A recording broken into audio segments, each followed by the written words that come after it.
Hello.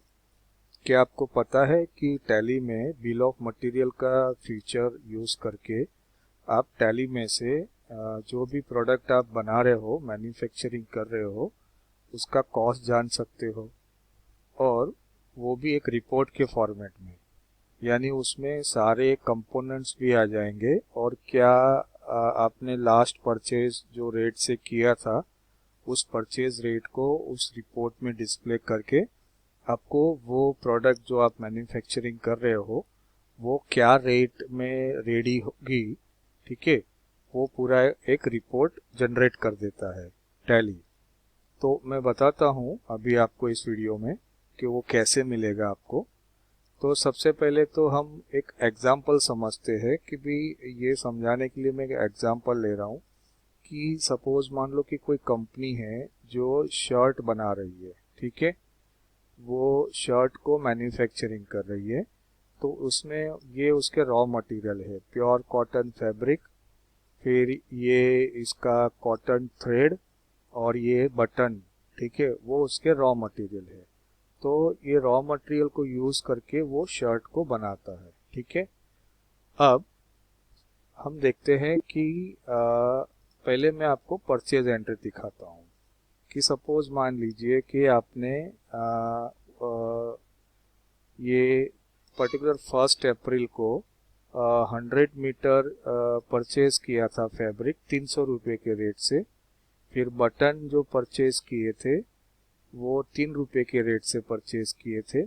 और जो cotton का थ्रेड था वो 20 रुपये के रेट से परचेज किए थे। तो ये परचेज का एंट्री है और इस रेट से ये परचेज हुआ है ये सारी चीजें। ओके। अब हम क्या करें, अब मैं आपको दिखाता हूँ कि मैंने इसको बिल ऑफ मटेरियल में सेट किया कि जैसे ये मेरा जो स्टॉक आइटम है शर्ट, ठीक है, उसका मैंने यहाँ पे BOM यस करके, ओके, यहाँ पे मैं BOM का मैंने नाम दिया स्टैंडर्ड।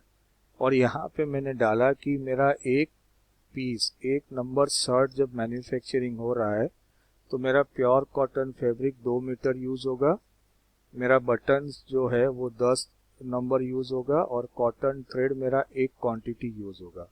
वो मैंने बिल ऑफ मटेरियल में डाल दिया, ठीक है।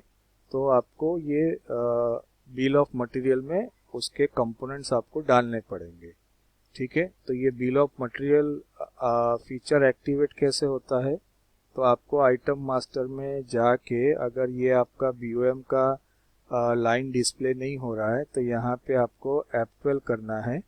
और F12 करने के बाद आपको ये वाला जो ऑप्शन है set component list bill of materials in stock item, उसको आपको यस कर देना है। तो ये वाला लाइन एक्टिवेट हो जाएगा। फिर आपको यस करके आपको उसका इस तरह से BOM सेट कर देना है। तो मैंने ये BOM सेट कर दिया है। ओके। अब नेक्स्ट आपको यहाँ पे वो जो आप प्रोडक्ट मैन्युफैक्चरिंग कर रहे हो उस आइटम के अंदर सेकंड आपको ये कॉस्टिंग मेथड जो एवरेज कॉस्ट है उसकी जगह पे आपको लास्ट परचेस कॉस्ट, नहीं सॉरी, इसमें आपको एवरेज कॉस्ट ही रखना है, ठीक है। इसमें आपको कुछ नहीं करना है, वो जो है वो एज पर डिफॉल्ट रखना है, ठीक है। बट जो आपके ये जो रॉ मटेरियल है प्योर कॉटन फैब्रिक, ओके, उसके अंदर आपको कॉस्टिंग मेथड जो है वो आपको लास्ट परचेस कॉस्ट सेट करनी है। अब ये कहाँ से एक्टिव होगा, तो उसके लिए आपको आइटम मास्टर में F12 करना है और यहाँ पे आपको एक ऑप्शन दिया है use costing and market valuation method for stock item, उसको आपको यस करना है। तो आइटम मास्टर में वो लाइन आ जाएगी कॉस्टिंग मेथड और यहाँ पे आपको सिलेक्ट करना है लास्ट परचेज कॉस्ट। वो सारे जितने भी आपके जो कंपोनेंट्स है रॉ मटेरियल है उस सब में आपको लास्ट परचेज कॉस्ट आपको यहाँ पे आपको सेट कर देना है। ओके। जैसे ये कॉटन थ्रेड में अब जैसे यहाँ पे वो नहीं आ रहा है तो स्पेस बार की आप प्रेस करोगे तो ये लिस्ट ओपन होगा और उसमें से आप लास्ट परचेज कॉस्ट आपको सिलेक्ट कर लेना है। तो आपको दो चीजें करनी है। जो आपका मैन्युफैक्चरिंग प्रोडक्ट है उसमें बॉम्ब यस करके उसका बॉम्ब सेट कर देना है, ठीक है, जो प्रोडक्ट आप मैन्युफैक्चरिंग करते हो उसमें। और आपका ये जो रॉ मटेरियल है उसके अंदर आपको ये लास्ट परचेज कॉस्ट आपको सेट कर देना है। ओके, अब हम सीधा जाते हैं रिपोर्ट में। तो ये रिपोर्ट कहाँ से आता है? तो ये रिपोर्ट देखने के लिए आपको डिस्प्ले में जाना है, फिर आपको स्टेटमेंट ऑफ इन्वेंट्री में जाना है और यहाँ पे कॉस्ट एस्टिमेशन में जाना है। फिर आपका जो भी स्टॉक ग्रुप है वो ग्रुप सिलेक्ट करना है, या तो आप प्राइमरी सिलेक्ट करके भी देख सकते हो। तो मैं अपना स्टॉक ग्रुप मैंने सिलेक्ट किया। अब यहाँ पे देखिए ये रिपोर्ट आ गया। बट अब पहले तो मेरे मेरे मैं आपको इसमें ये दिखाना चाहने वाला हूँ कि जैसे मेरा अगर नेक्स्ट मंथ में परचेज रेट चेंज हो जाएगा तो भी टैली अपने आप आपको कॉस्टिंग अलग से दिखा देगा। तो पहले हम अप्रैल तक के पीरियड का रिपोर्ट देखते हैं। तो मैं यहाँ पे F2 करके मैं 1/4 से 1/4 डाल रहा हूँ, या आप 1/4 से 30/4 जो भी है आप डाल सकते हो। कहने का मतलब कि 1 अप्रैल को जो मैंने परचेज किया था तब तक मेरा इसका जो कॉस्टिंग आ रहा है पर पीस वो 650 रुपये आ रहा है। कैसे? तो यहाँ पे दिखा दिया, प्योर कॉटन फैब्रिक 2 मीटर 300 रुपये का परचेज रेट था। ये 10 नंबर्स 3 रुपये का इसका परचेज रेट था। और ये कॉटन थ्रेड एक क्वांटिटी उस यूज होता है 20 रुपये का उसका परचेज रेट था।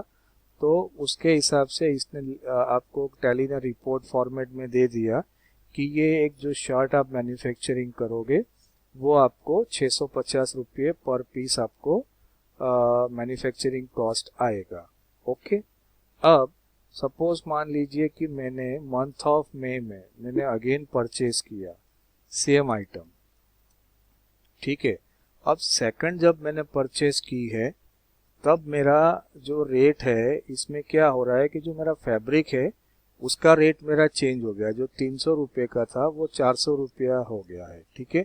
बाकी के 2 आइटम मेरे सेम रेट पे ही मैंने परचेज किए हैं। ओके, तो अब हम मंथ ऑफ मई का रिपोर्ट देखते हैं टैली में, सेम रिपोर्ट। तो मैं यहाँ पे डिस्प्ले में गया, स्टेटमेंट ऑफ इन्वेंट्री में गया, कॉस्ट एस्टिमेशन में गया, शर्ट वाला ग्रुप ओपन किया और यहाँ पे मैंने पीरियड दे दिया 1/4 से 1/5। तो देखिए अब उसने मुझे कॉस्टिंग क्या दे दी, 850 रुपये। अप्रैल मंथ तक क्या थी इसकी कॉस्टिंग, 650 रुपये, ठीक है। मंथ ऑफ मई में क्या हो गई, 850 रुपये। क्यों? क्योंकि ये जो मेरा मंथ ऑफ मई में मैंने ये जो फैब्रिक जो परचेज किया था वो 400 रुपये के रेट से परचेज किया था। तो टैली ने उसको 400 रुपये के हिसाब से यहाँ पे मुझे कॉस्टिंग दे दी। तो ये बिल ऑफ मटेरियल का फीचर यूज करके और जो मैंने रॉ मटेरियल में आपको लास्ट परचेज कॉस्ट ऑफ जो सेट करने का दिखाया वो सेट करके, ठीक है, आप टैली के अंदर आप जो चीज मैन्युफैक्चरिंग कर रहे हो उस प्रोडक्ट का आप कॉस्टिंग निकाल सकते हो। तो जिससे आपको उसका सेलिंग प्राइस क्या रखना है वो डिसाइड करने में हेल्प होगा। तो ये मैंने आपको बताया जो मेरा एक्सपीरियंस है, उस एक्सपीरियंस से मैंने जो भी जाना था वो आपके साथ शेयर किया। ठीक है sir, okay, thank you very much sir.